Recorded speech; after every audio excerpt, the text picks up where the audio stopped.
Um, should you experience any technical difficulties during the lecture, first attempt to exit the broadcast and rejoin. Today's masterclass recording will be available at Forum's social media. This concludes the housekeeping portion of our lecture. Now, it is my pleasure to introduce Dr. Martha Nussbaum. Professor Nussbaum is an American philosopher and currently holds a teaching position in the University of Chicago's Law School and Philosophy Department. She is a Bachelor of Arts by New York University and a Master of Arts and Doctor of Philosophy by Harvard University. Some of her notable works are The Fragility of Goodness, Sex and Social Justice, Hiding from Humanity, and From Disgust to Humanity. Professor Nussbaum is internationally renowned for her work in ancient Greek and Roman philosophy, feminist philosophy, political philosophy, and philosophy and the arts, and is actively engaged in teaching and advising students in these subjects. She has received numerous awards and honorary degrees, including one from Universidad Iberoamericana in 2013. She has been a recipient of the Kyoto Prize and the Berggren Prize for her lifetime achievements in the field of philosophy and has authored numerous books and articles.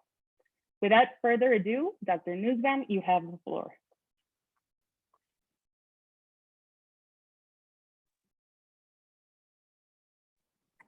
Okay, now I'm unmuted. Okay, can everyone hear me all right? Okay, hello. It's really lovely to be here with you, and thank you very much for inviting me. I'm going to begin with a Greek tragedy about the founding of democracy. As we'll see, it has a lot to say about our present moment. At the end of Aeschylus's Oresteia, two transformations take place in the city of Athens. One is famous, the other often neglected.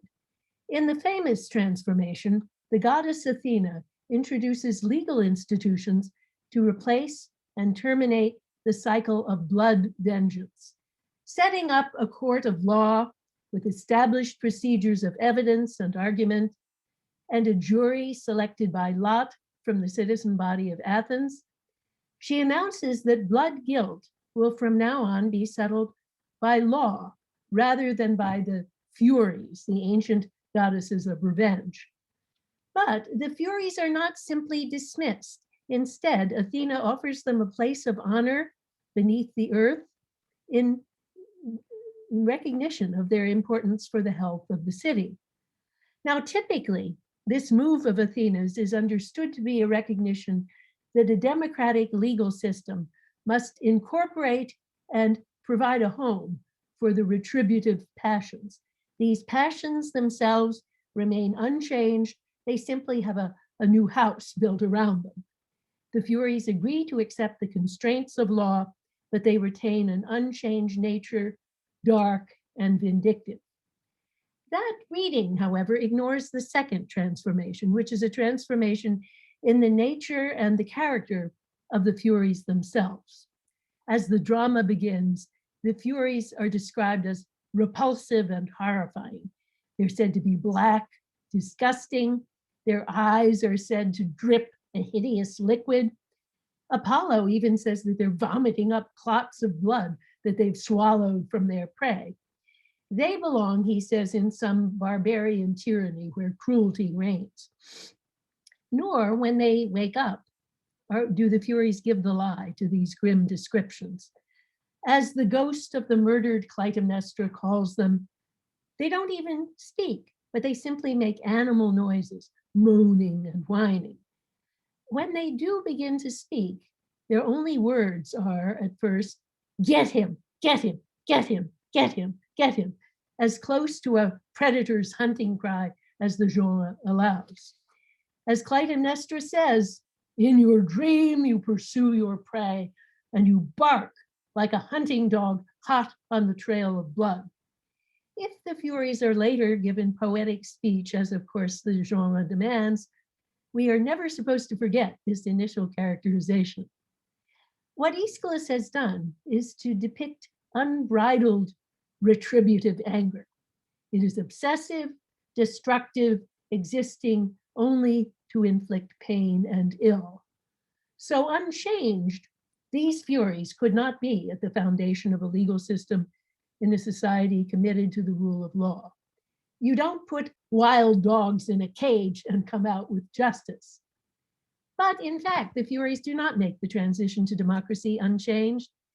Until quite late in the drama, they are still their bestial selves, threatening to disgorge their venom on the land. But then, Athena persuades them to alter themselves so as to join in her democratic project. Lull to repose the bitter force of your black wave of anger, she says to them. But of course, that means a virtual change of identity. So bound up are they with anger's obsessive force. She offers them incentives to join the democracy, a place of honor, reverence from the citizens, but only if they adopt a new range of sentiments, substituting future-directed benevolence for retribution. Perhaps most fundamental of all, they must listen to the voice of persuasive argument. Well, they accept her offer, and they say that from now on, they're going to express themselves with gentle-tempered intent. Each, they declare, should give generously to each in what they call a mindset of common love. Not surprisingly, they're transformed physically in related ways. They apparently stand up and assume an erect posture for the procession that concludes the drama, and they receive crimson robes from a set of citizen escorts. They've become Athenian citizens rather than beasts. Their very name is changed. They're now called the Eumenides, which means the kindly ones, rather than Furies. Now, this second transformation is just as significant as the first, and in fact, it's essential to the success of the first. Aeschylus is trying to show, I think, that a democratic legal order can't just put a cage around anger. It must fundamentally transform it from something barely human, bloodthirsty, to something fully human, accepting of reasons, something that protects life rather than threatening it. The Furies are still needed because this is an imperfect world and there will always be crimes to be dealt with, but they are not wanted or needed in their original shape and form. They have to become instruments of justice and human welfare. So the city is liberated from the scourge of vindictive anger, which produces civil strife. In its place, the city gets forward-looking justice. Like modern democracies, the ancient Greek democracy had an anger problem. If you read the historians, you see some things that are not at all unfamiliar. Individuals litigating obsessively against people they blame for having wronged them, groups blaming other groups for their relative lack of power, citizens blaming prominent politicians and other elites for selling out the dearest values of the democracy, other groups blaming foreign visitors or even women for their political problems. The anger that the Greeks and then after them the Romans knew all too well was an anger full of fear at one's own human vulnerability.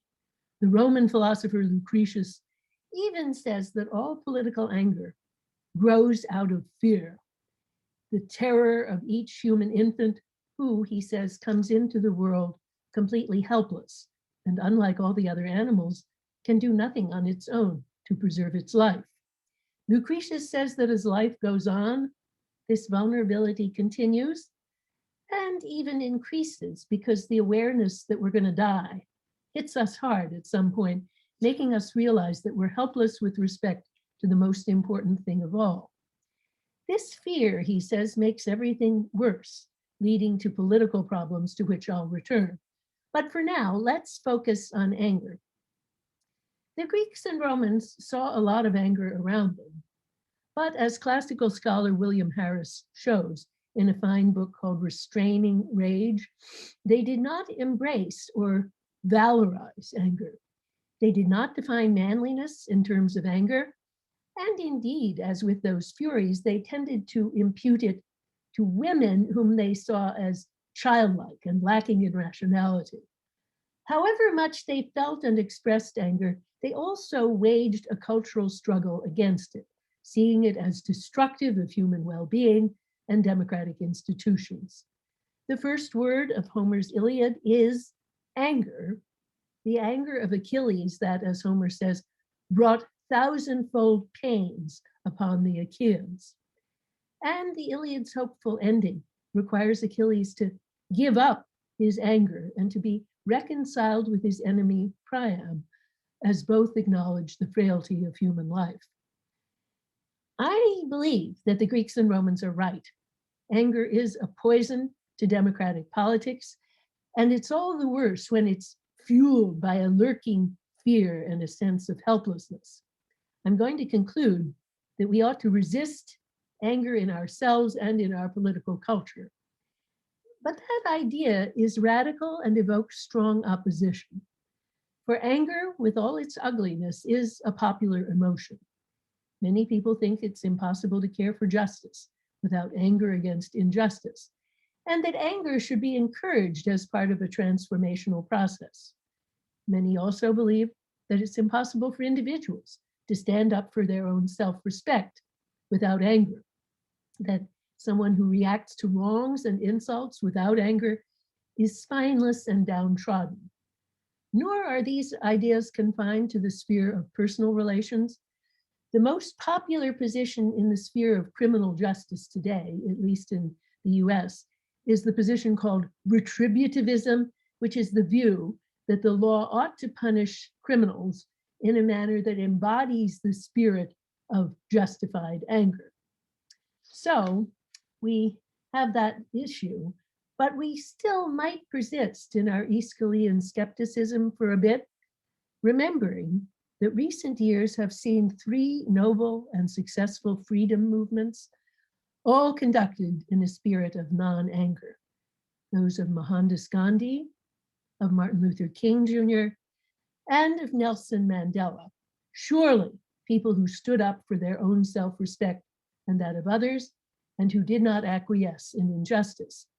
So I'm now going to argue, try to convince you that a philosophical analysis of anger can help us support these philosophies of non-anger, showing why retributive anger is fatally flawed from a normative viewpoint, sometimes incoherent, sometimes based on bad values, and especially poisonous when people use it to deflect attention from real problems that they feel powerless to solve. Well, so now there are going to be 5 parts to what follows. Part 1, the roots of anger. So let's now return briefly to that baby whom Lucretius described. Babies at birth don't really have anger as such because anger requires causal thinking. Someone did something bad to me. But really very soon that idea creeps in. Those caretakers are not giving me what I desperately need. They did that to me. It's because of them that I'm cold, wet, and hungry. Experiences of being fed, held, and clothed quickly lead to expectations, expectations to demands. Instinctual self-love makes us value our own survival and comfort. But the self is threatened by others when they don't give us what we want and expect. Psychoanalyst Melanie Klein refers to this emotional reaction in young babies as persecutory anxiety, because it is indeed fear, but coupled with an idea of a vague threat coming from outside. Well, I prefer simpler language. I prefer to call it fear anger or even fear blame. If we weren't helpless, we would just go get what we need. But since human infants are initially very helpless, they have to rely on others. The others don't always give us what we want and need, and then we lash out, blaming them. Protest and blame are positive in a sense because they construct an orderly, purposive world in which I'm an agent making demands. But retributive anger all too often infects the thought of blame and even of punishment. Those people who did this to us ought to suffer for what they have done. Psychologist Paul Bloom at Yale University has shown that retributive thinking appears very early in the life of infants, even before they begin to use language. Infants show pleasure when they see the bad person. I have to just turn off the phone. The bad person being a puppet who has snatched something from another puppet, beaten with a stick. Bloom calls this an early sense of justice. I prefer to call it the internal furies who inhabit us all, and that are not securely linked to real justice. The infant's idea looks like a version of the biblical lex talionis, an eye for an eye. It's not hard to imagine that the crude idea of proportional payback has an early and perhaps even an evolutionary origin. But it's a leap to call this an idea of justice, and I think we should not make this leap. So, section 2, defining anger. Let's now fast forward to human adulthood. People now experience and express not just primitive anger, but full-fledged anger. But what is anger? Philosophers are always fond of giving definitions because these are useful to clear our heads. And in this case, I think they will help us to separate the potentially promising parts of anger from those that lead to nothing but trouble. And back to the Greeks, let's talk about Aristotle's definition, because more or less all the definitions of anger in the Western philosophical tradition are modeled on it. According to Aristotle, anger is a response to a significant damage to someone or something that one cares a lot about, and a damage that the angry person believes to have been wrongfully inflicted. Aristotle adds that although anger is itself painful, it contains within itself a pleasant hope for payback or retribution. So we have significant damage pertaining to our own values or circle of cares, and we have wrongfulness. These two elements seem both true and uncontroversial. Those parts of anger can go wrong in specific and local ways. We might be wrong about who did the bad thing, or how significant it was, or whether it was done wrongfully rather than just accidentally. But they're often on target. More controversial, certainly, is the idea that the angry person always wants some type of retribution, and that this is a conceptual part of what anger is. Now, in fact, all the Western philosophers who talk about anger do include this wish as a conceptual element in anger, but we need to pause because it's not obvious. We should understand that the wish for retribution or payback can be a very subtle wish. The angry person doesn't need to wish to take revenge herself. She may simply want the law to punish the wrongdoer, or even some type of divine justice. Or she may even more subtly simply want the wrongdoer's life to go very badly in the future, hoping, for example, that that second marriage of your betraying spouse is a dismal failure. I think if we understand the wish in this broad way, Aristotle is right. Ordinary anger does contain a kind of strike back tendency, and that's what differentiates it from compassionate grieving.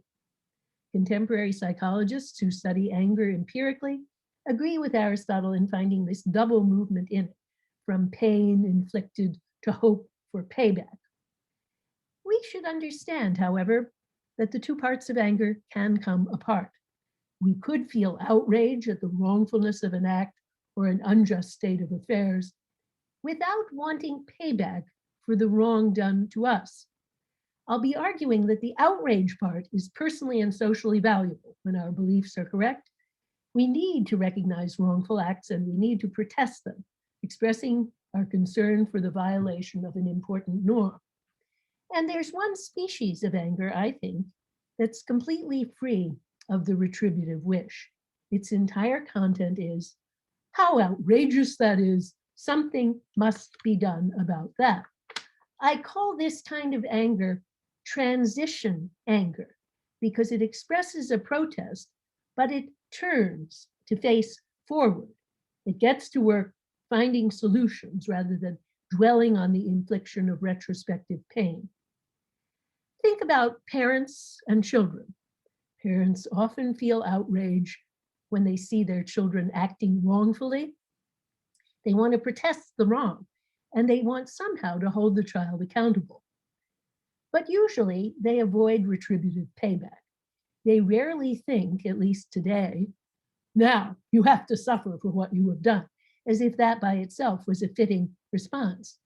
Instead, parents typically ask themselves, what type of reaction might produce future improvement in the child? Usually this will not be a painful payback, and it certainly won't obey the lex talionis, an eye for an eye. If their child hits another child, the parents don't hit the child as if that were a fitting response, what you deserve.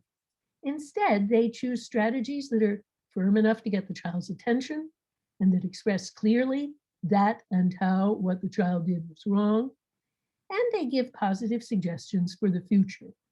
So loving parents typically have the outrage part of anger without the payback part, at least where their children are concerned, because they love them and they want them to flourish.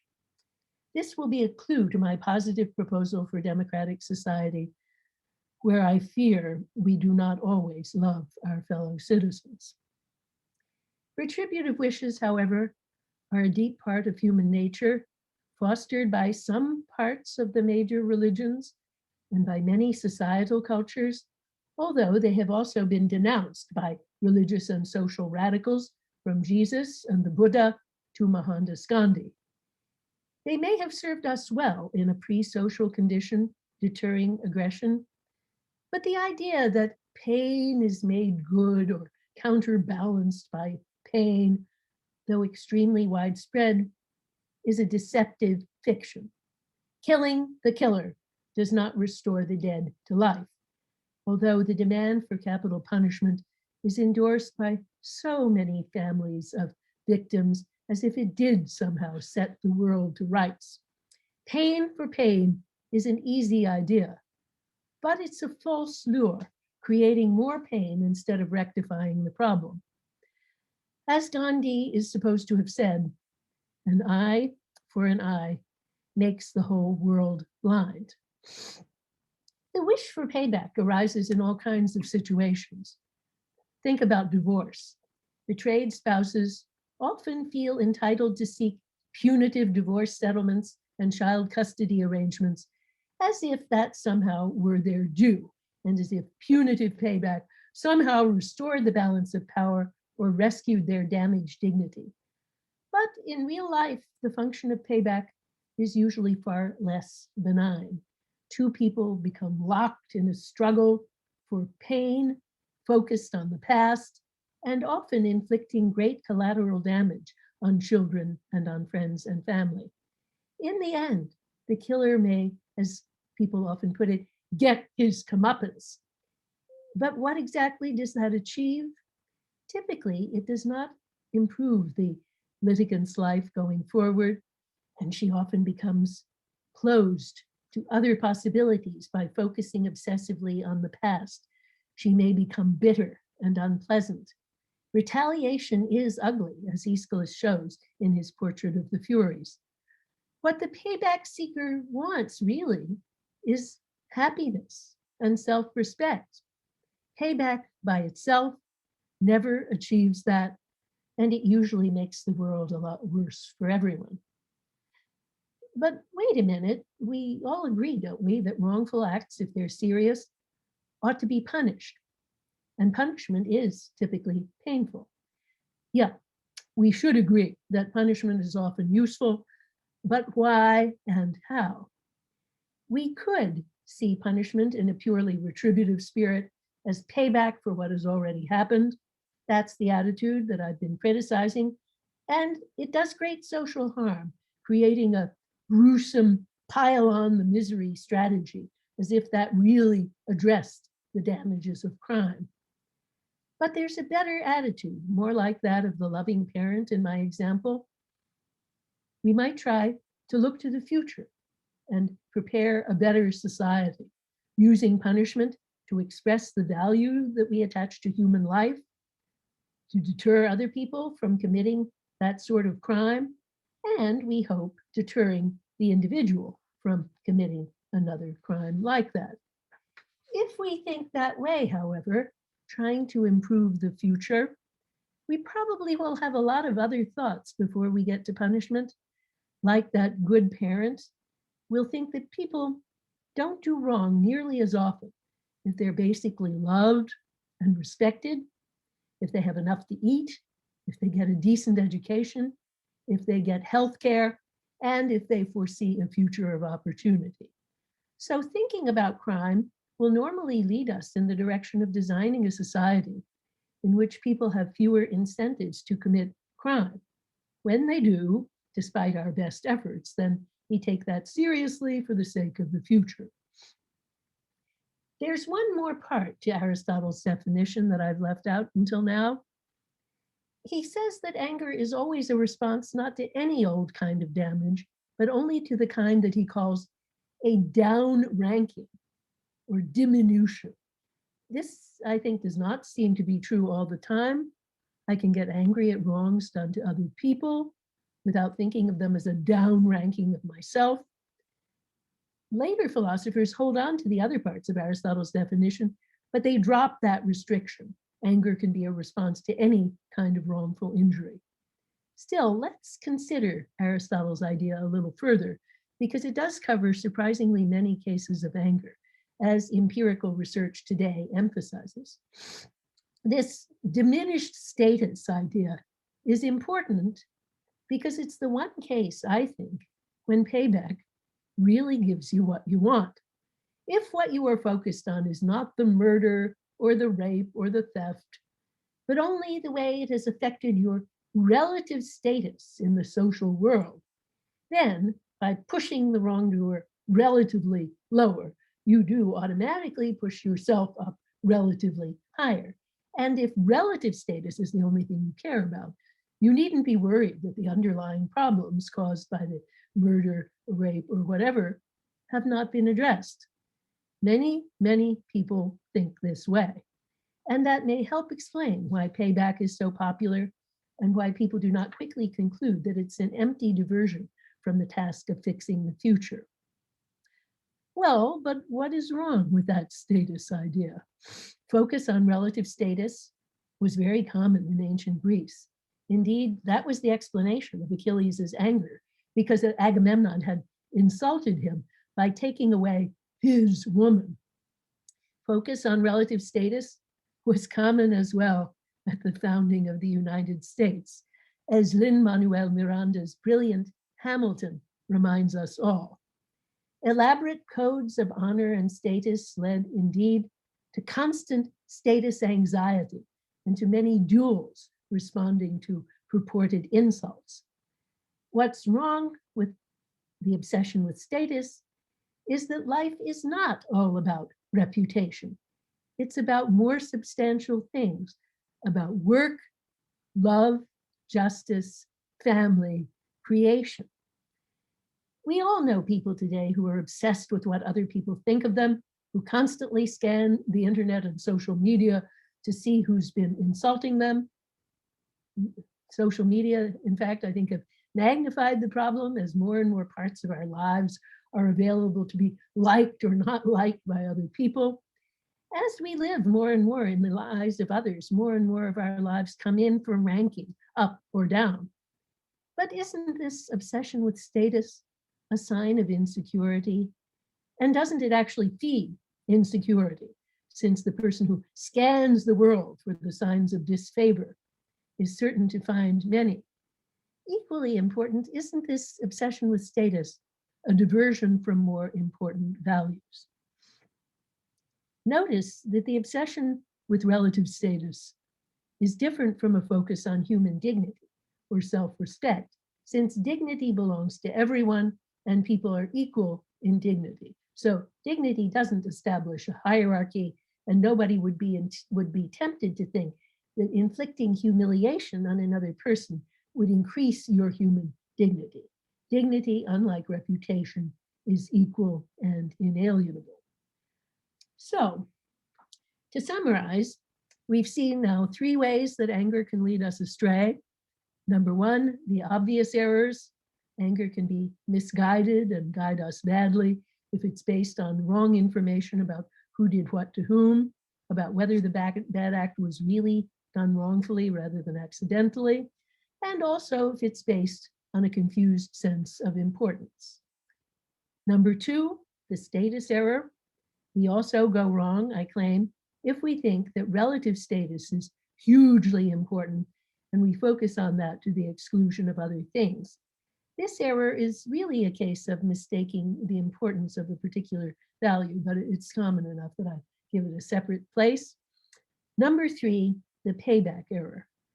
Finally, we very often go wrong when we permit deeply ingrained retributive thoughts to take us over, making us think that pain wipes out pain, death wipes out murder, and so on. We go wrong because that thought is a kind of irrational, magical thinking, and it distracts us from the future, which we can change, and often we ought to change. All these errors are common, not least in the political life.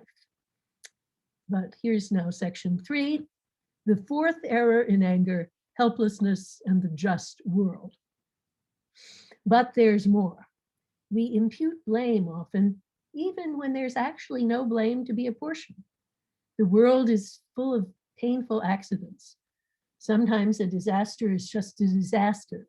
Sometimes illness and hardship are just illness and hardship. The medical profession, as we now see, cannot keep us completely safe from disease and death. And the wisest and most just social policies, even if we had them, will not prevent economic woes arising from natural disasters. But in our monarchical way, we humans expect the world to be made for our service. It gratifies our ego and is in a deep sense comforting to think that any bad event is someone else's fault. The act of pinning blame and pursuing the bad guy is deeply consoling. It makes us feel control rather than helplessness. Psychologists have done a lot of research on people's instinctual views of the way the world works, and they find that people have a deep-rooted need to believe that the world is just. One aspect of this so-called just world hypothesis is the tendency to believe that people who are badly off have caused their own misery by laziness or bad conduct. But another related aspect of this just world belief is the need to believe that when we encounter loss and adversity, it really isn't loss, it's someone else's wrongdoing, and that we can somehow recoup our loss by punishing the bad guy. Your parent dies in the hospital. It's very human to believe the doctors did it and to deflect one's grief into malpractice litigation. Your marriage falls apart. Well, often there's fault somewhere, but sometimes it's not easily identified. Things do just fall apart.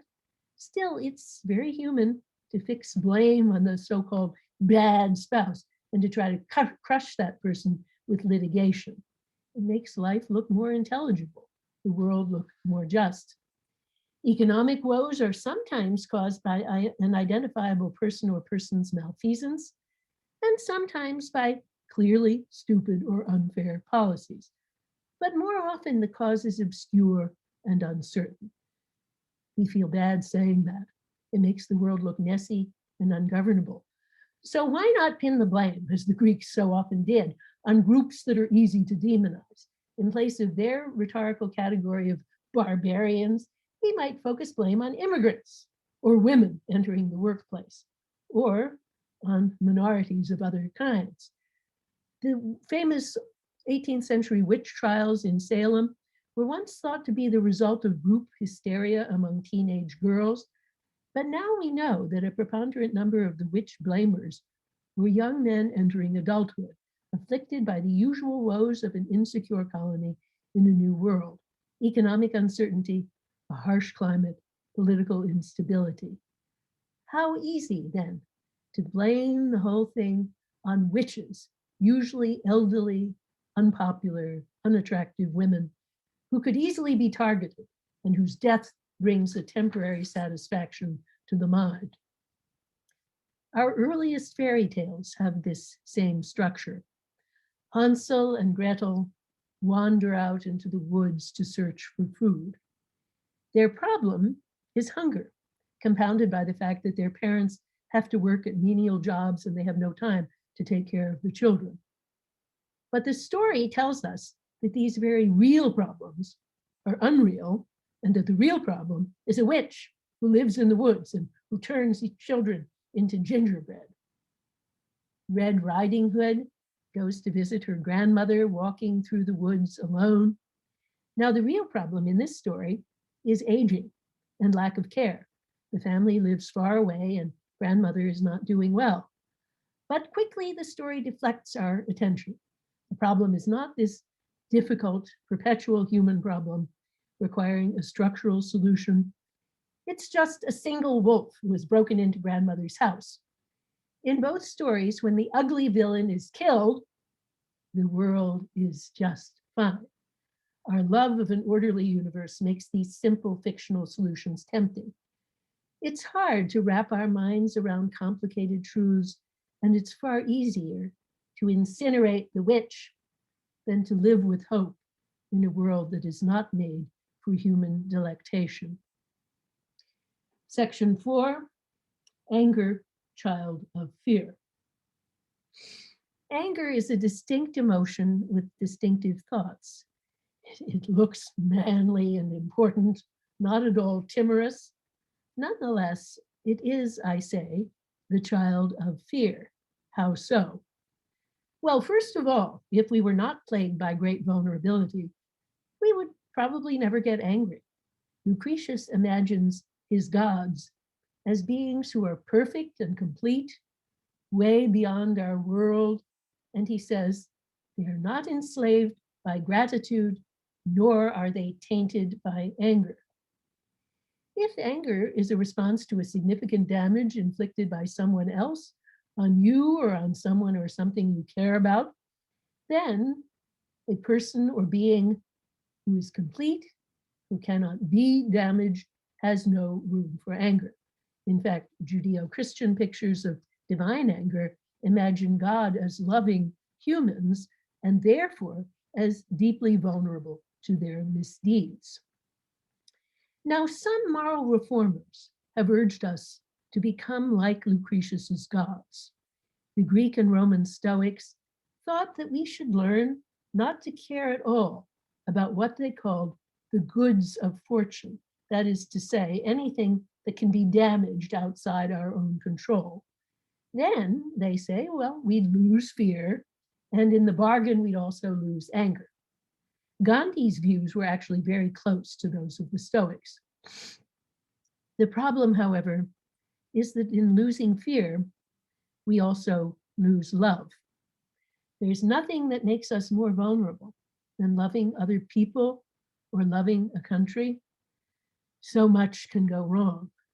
In 1/2 year, the Roman philosopher and politician Cicero lost, he said, the two things he loved most in the whole world, when his daughter Tullia died in childbirth and when the Roman Republic collapsed into tyranny.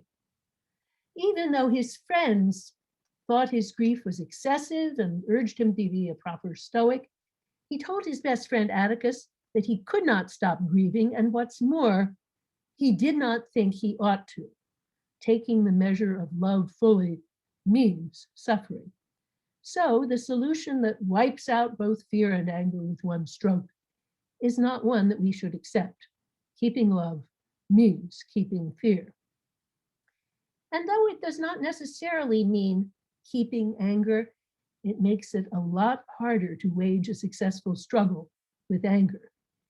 Fear is not only a necessary precondition for anger, it's also a kind of accelerant that feeds the flame of anger, feeding all these 4 errors. When we're afraid, we jump to conclusions, lashing out before we've thought carefully about the who and the how. When problems are complex and their solutions poorly understood, fear often leads us to pin blame on individuals or groups conducting witch hunts rather than pausing to figure things out. Fear also feeds the obsession with relative status. When people feel bigger than others, then they feel like they can't be destroyed. But when people protect their vulnerable egos by thoughts of status, they can easily be goaded into anger because life is full of insults. And fear also feeds the focus on payback, since vulnerable people think that getting back at wrongdoers, even crushing them, is a way of reestablishing lost control and dignity. Lucretius even traces all wars to fear. He omits the obvious possibility that war may be caused by a reasonable reaction to a genuine threat to our safety and our values. So I don't think that we should accept his analysis fully. I'm not a complete pacifist, nor were my primary heroes of non-anger, Martin Luther King Jr. and Nelson Mandela.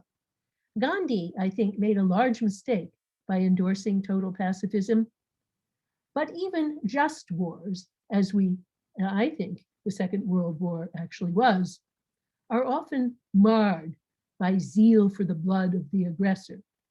And one could certainly argue that episodes such as the bombing of Dresden were motivated by payback rather than sound policy. Great leaders understand that we need to retain and fortify the spirit of determined protest against wrongdoing without comforting ourselves with retributive thinking. The brilliant speech in which Winston Churchill said, "I have nothing to offer but blood, toil, tears, and sweat," refers to danger, to struggle, and to a willingness to accept great pain in order to preserve democratic values. It is conspicuous for its utter lack of retributivism. Churchill does not say that crushing the Nazis will remove the threat to freedom. Freedom is beautiful, and we must be prepared to suffer for it, but we must focus on defending what we love rather than disgorging our venom on the land, as Aeschylus's Furies would put it. Churchill's speech is of a piece with the best Allied efforts to rebuild Germany after the war. And we can now see the wisdom of that course, as Germany is among our most valuable allies. Next section, and the last major section, 5, protest without payback. So what's the alternative? We can keep the spirit of determined protest against wrongdoing while letting go of the empty fantasy of payback. This forward-looking strategy includes protesting wrongdoing when it occurs, but not pinning wrongdoing on someone where there is instead the murky thicket of the global economy to manage, outsourcing and automation to reconcile with our citizens' welfare. Never seizing hold of blame as a substitute for a feeling of powerlessness, but also not yielding to despair. So to conclude, I want to study this contrast in just one example, the ideas of Martin Luther King Jr., who contributed so much to my society's ongoing struggle with racism and its search for justice. King always said that anger had a limited usefulness because it brought people to his protest movement rather than just sitting at home in despair. But once they got there, he said, their anger had to be purified and channelized. He used those two words, purified and channelized. What he meant is that people must give up the payback part of anger and yet keep the spirit of justified protest. Instead of retribution, they need hope and faith in the possibility of justice. In an essay written in 1959, King says that the struggle for racial integration will continue to encounter obstacles and that these obstacles can be met in two very different ways. Now, quote now, one is the development of a wholesome social organization to resist with effective, firm measures any efforts to impede progress. The other is a confused, anger-motivated drive to strike back violently to inflict damage. Primarily, it seeks to cause injury, to retaliate for wrongful suffering. It is punitive, not radical or constructive. Notice, interestingly, not just not constructive, but not radical. It's just more of the same old thing. King, of course, was characterizing not just a deep-seated human tendency, but the actual ideas of Malcolm X as he understood them. King insisted constantly that his approach did not mean acquiescing in injustice. There's still an urgent demand, there's still a protest against unjust conditions, in which the protester takes great risks with his or her body in what King called direct action. Still, the protester's focus must turn, it's like my transition anger, to the future that all must work to create together, with hope and faith in the possibility of justice. So King, in short, does favor and exemplify what I have called transition anger, the protest part of anger without the payback. But to see this better, let's study the sequence of emotions in his famous "I Have a Dream" speech. King begins indeed with what looks like a summons to anger. He points to the wrongful injuries of racism, which have failed to fulfill the nation's implicit promises of equality. 100 years after Lincoln's Emancipation Proclamation, he says, quote, "The life of the Negro is still sadly crippled by the manacles of segregation and the chains of discrimination." The next move King makes is highly significant, for instead of demonizing white Americans, he calmly compares them to people who have defaulted on a financial obligation. America has given the Negro people a bad check, a check which has come back marked insufficient funds. So here, I think, begins the shift to what I've called transition anger, for it makes us think ahead in non-retributive ways. The essential question is not how whites can be destroyed, but how can this debt be paid? And in the financial metaphor, the thought of destroying the debtor is not likely to be central.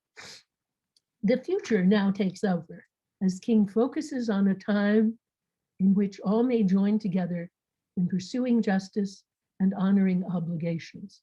But we refuse to believe that the Bank of Justice is bankrupt. We refuse to believe that there are insufficient funds in the great vaults of opportunity of this nation. So no mention again of torment or payback, only of determination to ensure the protection of civil rights at last. King reminds his audience that the moment is urgent and that there's a danger of rage spilling over, but he repudiates that reaction in advance. In the process of gaining our rightful place, we must not be guilty of wrongful deeds. Let us not seek to satisfy our thirst for freedom by drinking from the cup of bitterness and hatred.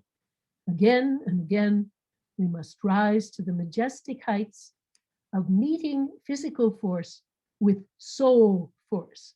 And that phrase, of course, is taken from Gandhi. So the payback is reconceived as the vindication of civil rights, a process that can and should unite Black and white in a quest for freedom and justice. Everyone will benefit, he says, as many white people already recognize, quote, their freedom is inextricably bound up with our freedom. King next repudiates a despair that could lead to the abandonment of effort. And it's at this point that the most famous section of the speech, the "I Have a Dream" section, takes flight. And of course, the dream is not one of retributive punishment. It's really not at all like the book of Revelation, for example, but it's a prophetic dream of equality, liberty, and brotherhood. In pointed terms, King invites the African-American members of his audience to imagine future brotherhood, even with their former tormentors. I have a dream that one day on the red hills of Georgia, the sons of former slaves and the sons of former slave owners will be able to sit down together at the table of brotherhood. And of course, very moving to me with the election of Georgia's first African-American senator. I have a dream that one day, even the state of Mississippi, a state sweltering with the heat of injustice, sweltering with the heat of oppression, will be transformed into an oasis of freedom and justice. I have a dream that one day, down in Alabama, with its vicious racists, with its governor having his lips dripping with the words interposition and nullification, one day, right there in Alabama, little Black boys and Black girls will be able to join hands with little white boys and white girls as sisters and brothers. There is indeed outrage in this speech, and the outrage summons up a vision of rectification, which might easily have taken a retributive form. But King gets busy right away, reshaping retributivism into work and hope. For how, sanely and really, could injustice be made good by retributive payback? The oppressor's pain and lowering do not make the afflicted free. Only an intelligent and imaginative effort to construct justice can do that.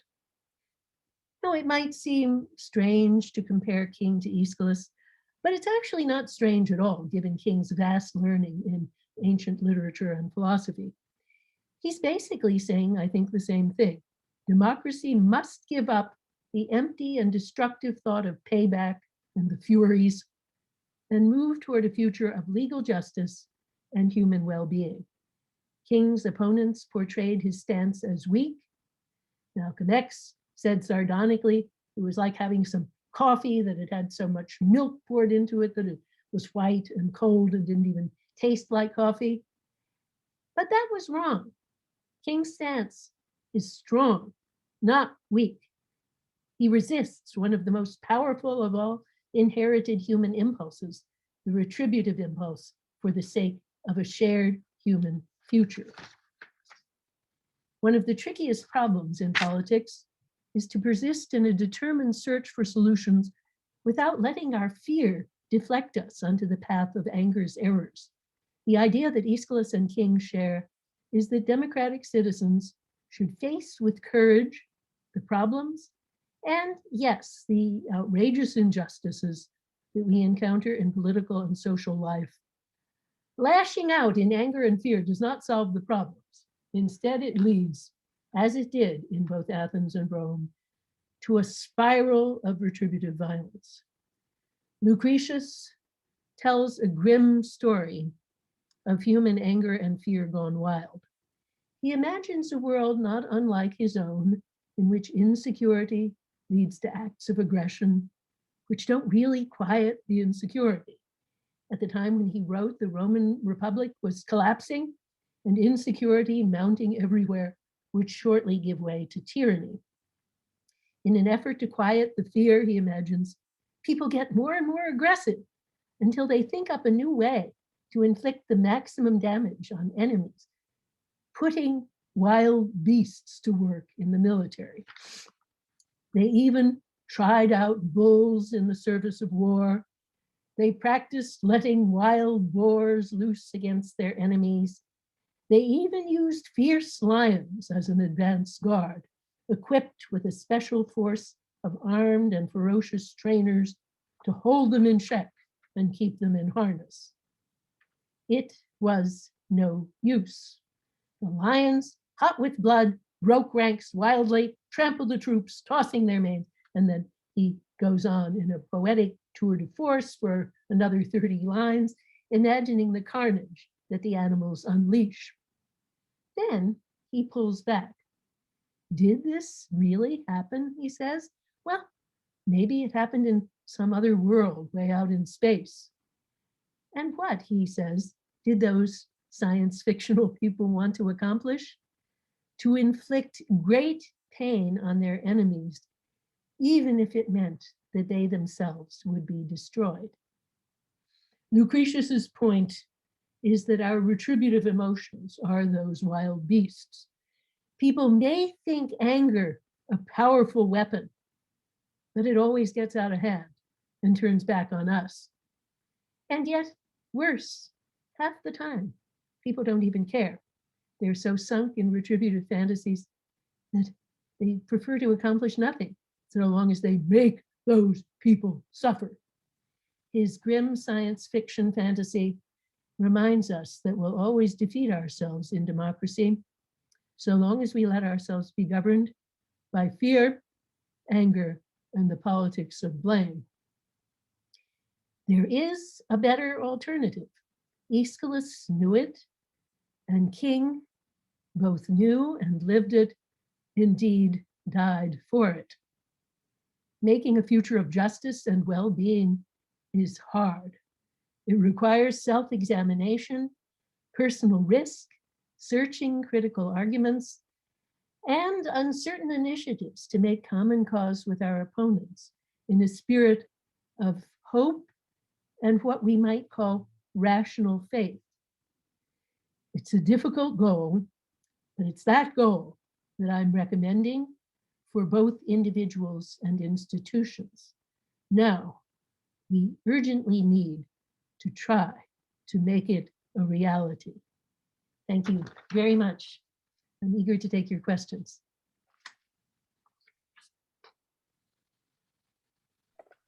Okay, thank you very much, Professor. We will now move on to the Q&A portion of our masterclass. The first question comes from Marcela Gomez. She asks, I understand that punishment that seeks to harm the oppressor tends to lead to a spiral of retributive violence. But isn't punishment necessary when it involves taking away the privileges of the oppressor so that they do not have the power to keep on repressing vulnerable groups? Yes, thank you for that. Yeah, I mean, I skipped over that very briefly because of time. Absolutely, I'm not opposed to punishment, but I think the question is in what spirit and what sort. I'm against the purely retributive punishment, the eye for an eye punishment, but I'm very much in favor of punishment for forward-looking reasons, which can be many. There could be, first of all, deterrence, what's known as specific deterrence, where you deter that specific wrongdoer. And of course, a lot of politicians and oppressors are need to be specifically deterred. There's also general deterrence, deterring other people from committing that same kind of offense in future. I think, for example, that punishing sexual harassment has some specific deterrence effect, but far more. It has great general deterrence effect because there's just much less of it because people know now that it's going to be punished. There's also the educational value of punishment. If something is punished and the announcement is this is bad and we're going to punish it, that helps educate young people. Don't do that sort of thing. And I think that's happened with sexual harassment too. And finally, there is expressive value. We express our social norms going forward by saying this is what we find outrageous. So all of those, but just not the payback sort. Okay, thank you very much. The next question comes from Ana Paula Linas. She asks, today, a myriad of women are protesting. In the case of Mexico, women are demanding a stronger rule of law as a retribution to all committed femicides that state in impunity, but also to build a social hope of the possibility of justice. Based on your excellent masterclass, if we give up retribution, wouldn't we be taking out the essence of protests? No, see, this is what I'm trying to say, that there is protest that is like, I mean, of course, King was the leader, and we just finished the commemoration of what was known as Bloody Sunday, the march across the Edmund Pettus Bridge, in which these great Americans, including King, but of course, including John Lewis, who just died this year, they were protesting, and some gave their lives for that. Lewis himself lived on to construct the future. But, you know, the point was we do it not just to bring our enemies down, we do it to construct a new future that's for all of us, a future of justice that we can share. So outrage and protest, I think, are extremely valuable, but conducted in this forward-looking spirit, and that will change the way you'll do it. I think King thought you're probably not going to have a lot of rioting and looting because you have to show you have an orderly project, you're standing for legal justice, and at the same time trying to demand that law incorporate the vision of true human equality. So that's basically what I think about that. Okay, perfect. Now, the next question comes from me. Of course, Reverend King's movement advanced the struggle for social justice and the end of systemic racism. But today, as we learned last year, and we, of course, we already knew with everything that happened in May and June with the protest, we can see that there is still a lot of systemic racism that finds its roots in the original sin of slavery and, of course, the Jim Crow laws. So if not through anger towards this injustice, how can a real systemic revolution be achieved? Well, you know, it's not easy. And I think, thinking, I mean, when I was a little girl, there was oppression of so many kinds. There was, of course, racism, and that was everywhere. There was also the oppression of women. Women could not go to any of the great universities, and they could not be political leaders, and so on and so on. There was oppression actually of Jews. I converted later, so I wasn't a Jew at that time, but Jews could not be lawyers in the big law firms, and so on and so on. And a very great oppression of LGBTQ people. They couldn't even be out of the closet and hope to keep their jobs. And if you look at where each of these movements is today, it's interesting how the speed at which they move is actually quite different. I think that the LGBTQ movement has proceeded the most swiftly, because really since 1980, rapid progress toward not just same-sex marriage, but to equal rights. Now the Supreme Court last summer declared non-discrimination for LGBTQ people. And so it's, then the question is, why then has the racial movement lagged behind? Why has the movement of women lagged so far behind? You would think that women would catch up more quickly because they were more middle-class women, because since they were married to middle-class men, they themselves were adequately fed and housed and so forth. Well, you know, I think one reason that that's occurred to me is that it depends what the oppressor has to give up. Now, to include LGBTQ people on a basis of respect and equality, straight people don't really have to give up very much, because the people were there already in the workplace. They were just closeted. So now you just say, well, hello, now I see that you're there and you're not closeted. But you don't have to change who you are. A straight man does not have to change because the neighbor is a gay man, and so forth. To make women equal, men have to change. They have to not demand the right to sex without full consent and affirmative consent. They have to not demand that they will have the best jobs and women will have secondary jobs. Can't demand that they can come home and be taken care of by the sort of woman who used to be called a helpmate. So that one is stickier because it requires people to change at a deeper level. Now, racism is, it's not quite like women because people don't live together, so they don't have to change in their own household. But I think people's very identities in America have been very bound up with white supremacy. And what's happened now is that seeing that we're rapidly becoming a majority minority country, so of course it's Black and brown people, is making some people very, very scared, and it's making them dig in their heels.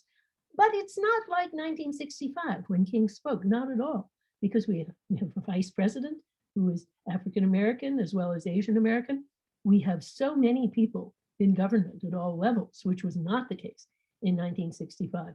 In the legal profession, we have huge, I mean, I teach law students, and we never tire of recruiting talented minority students, both Latino and African American, because the legal profession needs them and has places for them, and the medical profession. So I think that things are not the same. There's the animosity, which is deep and real. It's the animosity of a frightened, increasingly small minority who just think, oh my God, we're shrinking. We're not very many of us.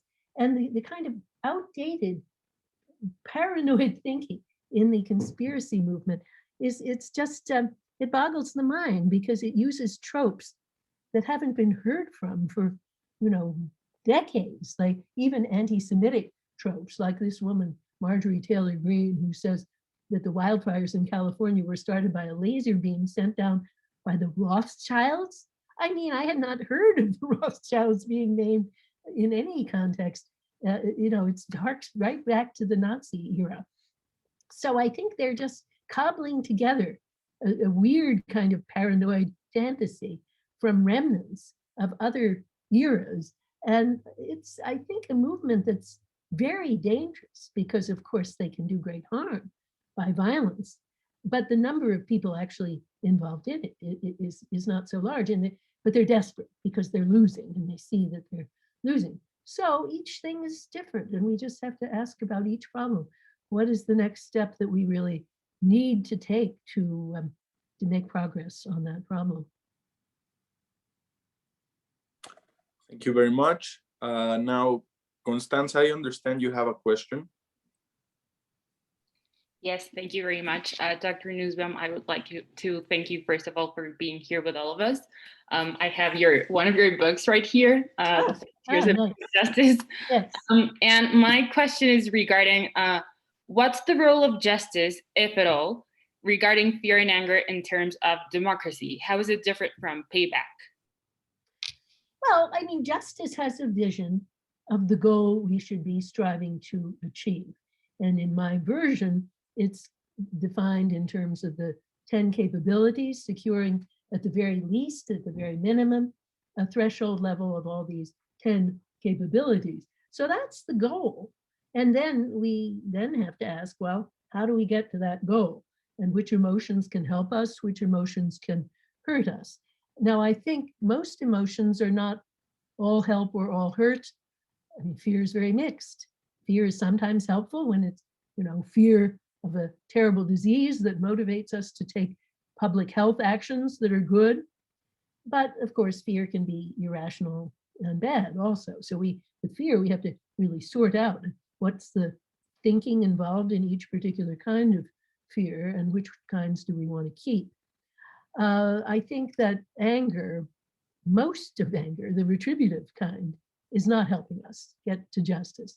But the kind I call transition anger is really very, very important. I mean, right now I'm writing a book on expanding on the 6th chapter of that book you're holding in your hand, Justice for Non-Human Animals. And yeah, we need love of animals. We need wonder at their lives and compassion for their suffering. But we need to get outraged. We need to say, no more of this, no more of these factory farms. And so I try at the beginning of my book to have paired descriptions. Here's an animal flourishing, and now here's that animal, the pig in a gestation crate, let's say.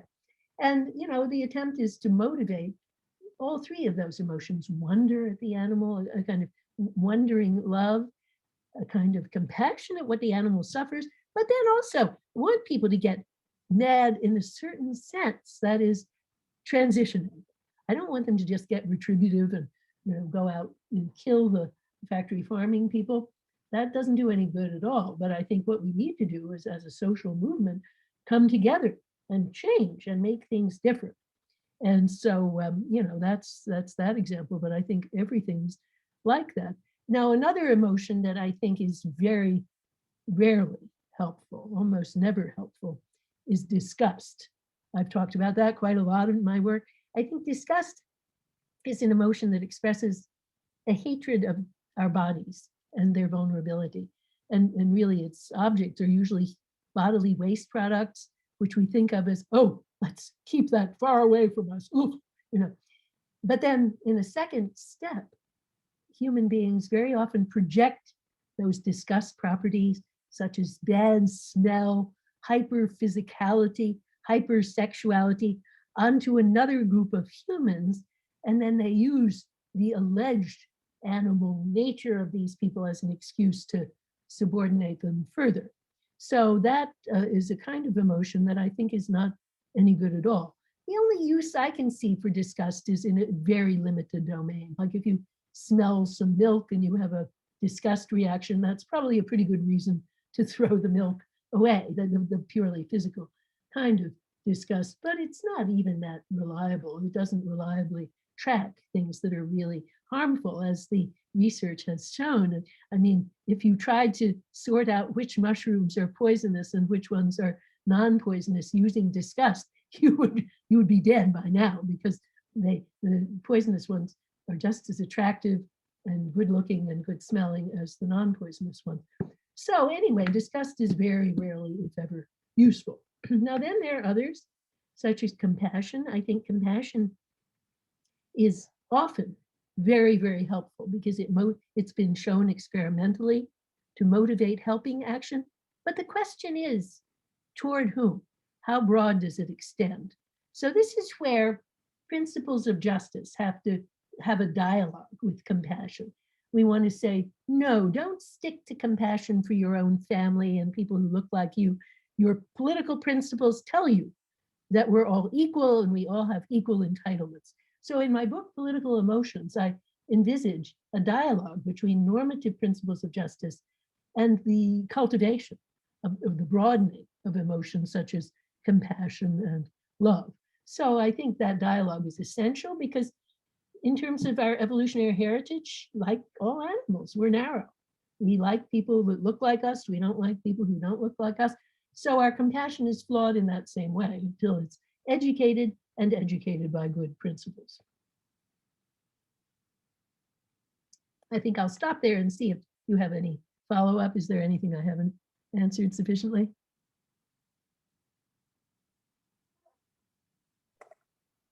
Well, I think not, so we will move on to our next question. So Adrian Gomez asks, how is it possible for democratic societies to reconduct the force of anger motivated by fear into more productive ways of handling our emotions? Well, I think good attempts are usually local. And so that means, unfortunately, you couldn't write a manifesto saying, now this is what all democracies everywhere should do. And you have to think, here I am in the city of Chicago. Here are the specific problems that we're facing now. And here's where I am placed within that city. What can I do to redirect anger toward a more constructive set of emotions? Now, of course, there's certain similarities all over the place in what you would do. You try to cultivate future-directed protest rather than retributive anger. You try to cultivate faith and hope in the future, because hope is a choice. I mean, even when your relative is in the hospital, you have a choice whether to view it with hope or fear, and that affects how you'll act. So, but what places in society are particularly useful for that kind of cultivation?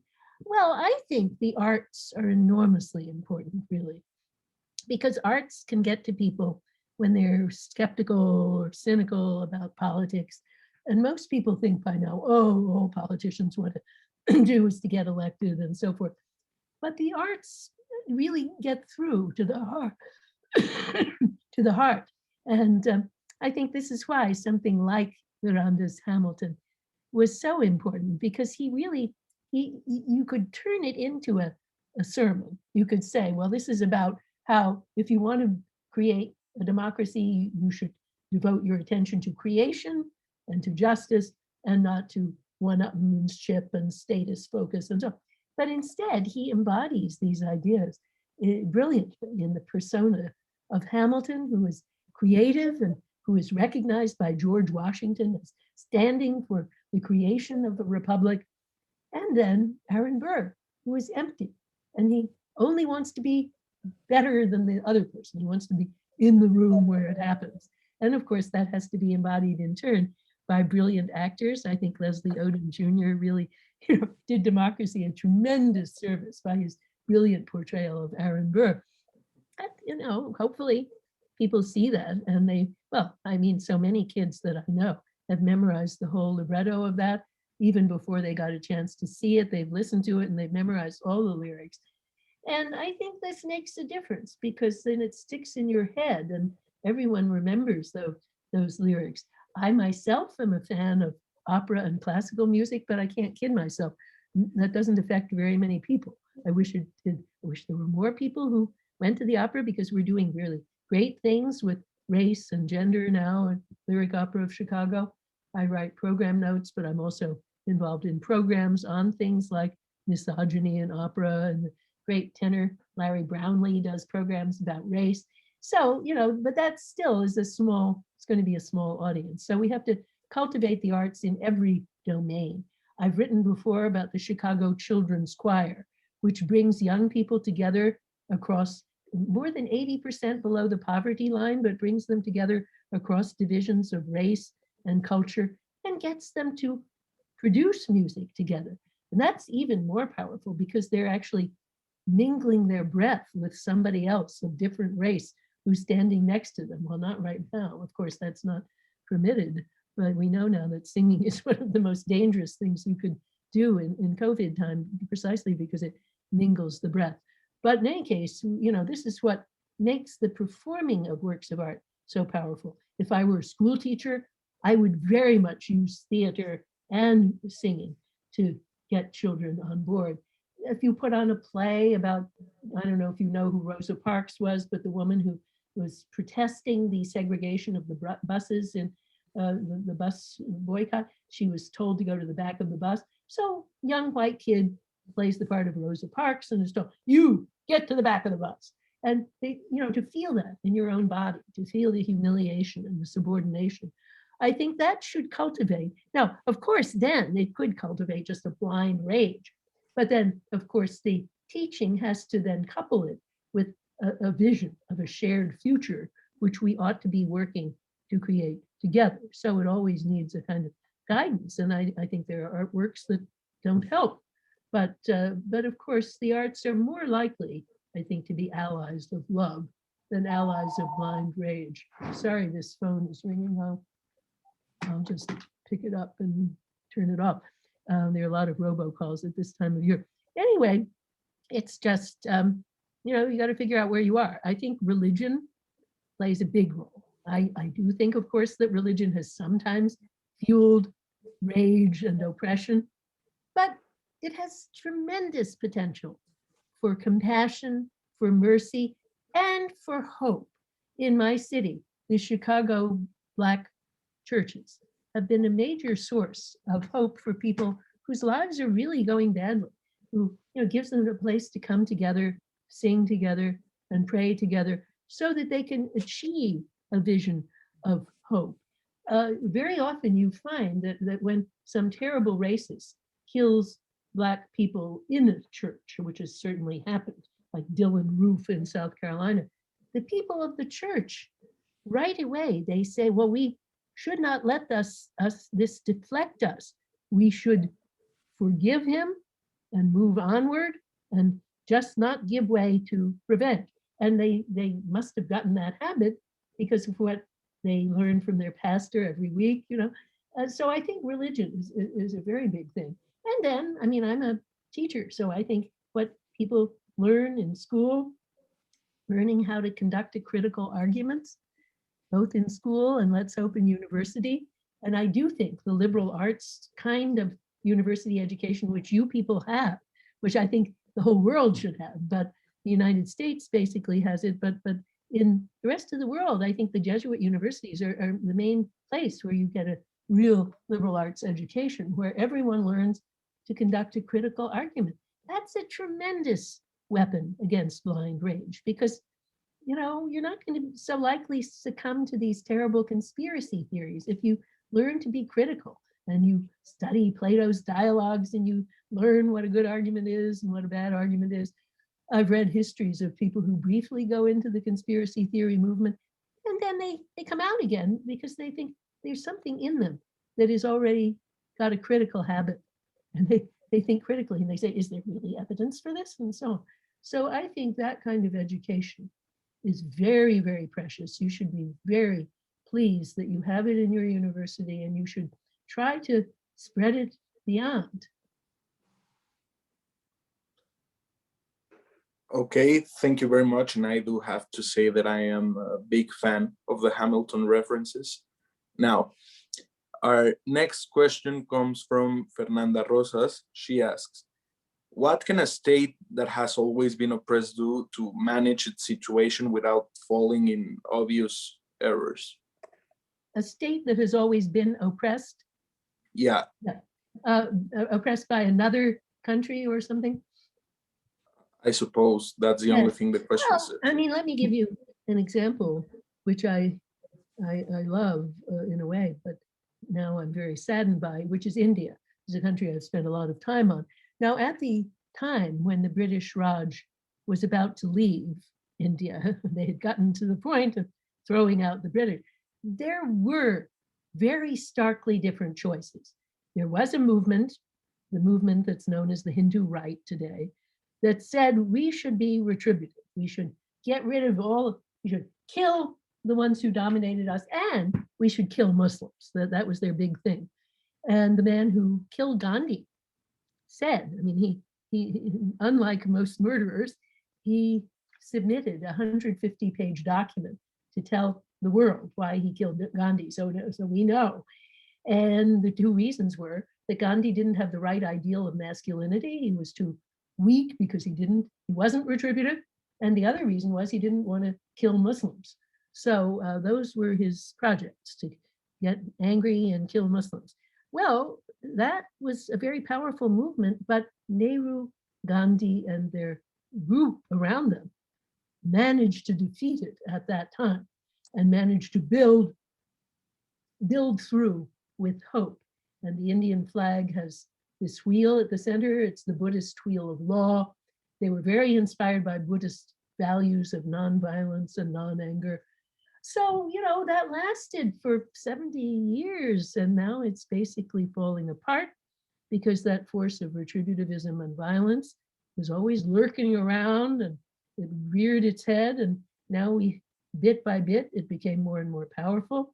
And now we have Modi now introducing restrictions on citizenship for Muslims and so on. So it's terribly sad.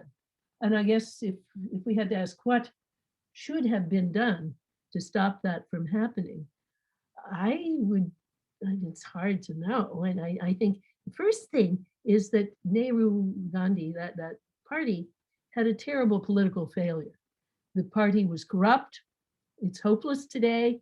They can only field candidates from that one family, and Sonia Gandhi won't let them run anyone but her child, Rahul Gandhi.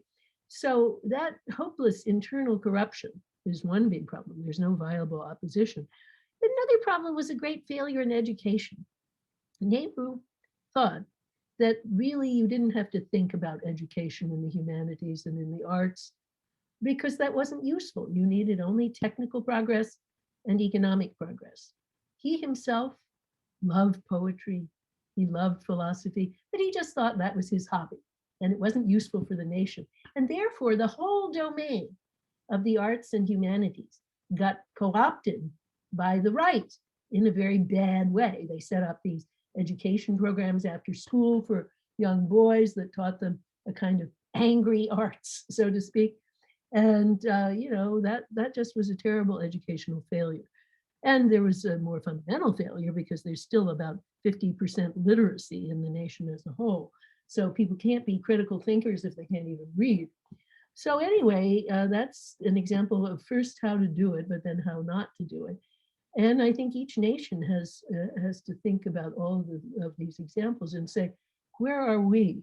What do we need to cultivate to make us come through in the right direction? Okay, excellent. There seem to be no further questions, so I will conclude the Q&A section, and I will. I think Adrian Gomez has a question, but he didn't write it to us. So if you can please. Okay, yeah, here it is. This will be the final question. Okay, so Alejandro asks, how can this attitude be taught in daily life in all institutions? In example, families, schools, and universities. Yeah. Well, as I say, I think it's all contextual. You have to ask, who am I? What do I have a position in? And what can I alter? And I do think that families have a huge role, of course. Churches have a huge role. And education at all levels has a role. In my own domain is university and graduate education. So it's not the whole thing, but I've written about schools also and what they can do. But then I think, we can also use our own example to say, this is what I stand for. And we can use, if we have a little money, we can donate. So even though I'm not an artist and I don't make art, I do donate to a lot of arts organizations and I try to make them do well. I donate to my own religious organization. And so, that's another way we can bring these things about too, because any good cause is found to need money, particularly if it is in the area of the arts and humanities. So that's about all I can say. And then, just trying to lift your voice however you can and say what you think is important and hope that other people pick that up. Okay, thank you so much. Now I will conclude the Q&A section of our masterclass. So I will yield the floor to Constanza. Thank you very much. Sorry for everyone who didn't get to ask questions because of the matter of time. However, on behalf of the Political Sciences Student Council from Universidad Iberoamericana, I would like to thank each and every one of you for being here today, and special thanks to Professor Nussbaum for sharing your time and experience with us. Well, I'd like to thank you all very much because I loved my visit to your campus back in 2013, and I hope I will visit again. It was very inspiring, and it's, as I say, a noble tradition of liberal arts education. So good luck to all of you, and I hope I'll see you all again. Bye. Thank you very much, Dr. Thank you very much. Thank you.